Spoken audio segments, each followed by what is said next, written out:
Ay, nag-uyog-uyog lagi nak. Paminawa nak. Paminawa anak.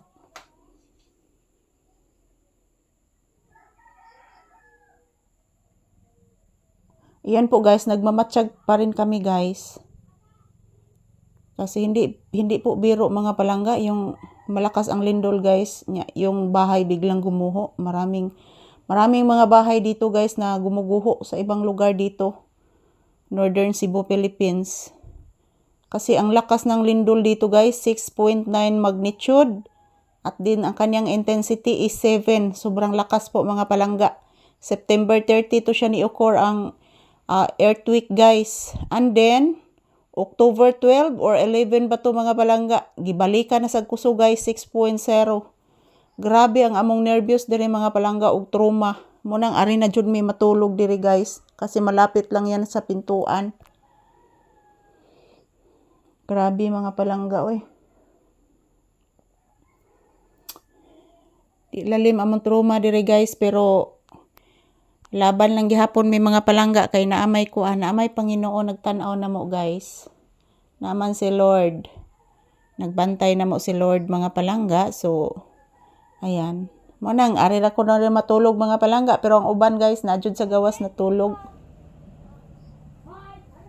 Nasa gawas natulog guys. Unya ako mga palangga mahadlok man ko sa gawas kay dili baya sa tanang panahon mga palangga no nga sakya naabay mga daotang tawo sakyan jud ang panahon.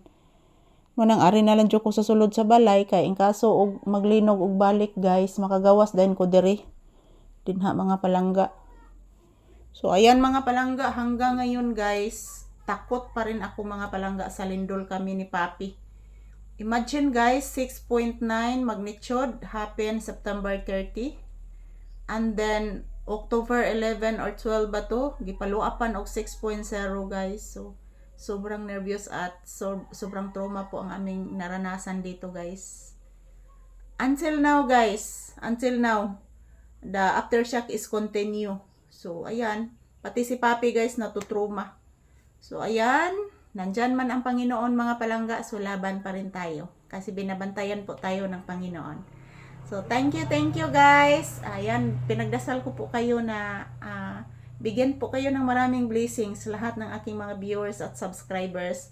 Ipagdasal ko po kayo guys na bigyan kayo ng good health at maraming blessings. Thank you for always watching mga langga. Mwah. Yan po. Sinamahan ko muna si Papi dito guys. Mayat maya kakain na po kami ng hapunan.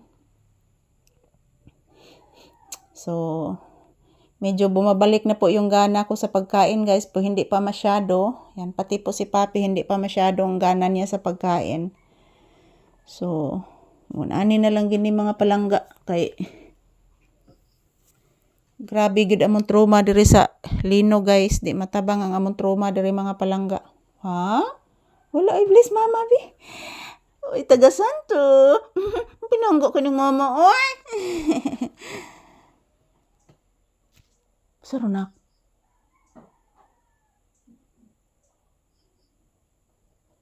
May natingog sa gawas.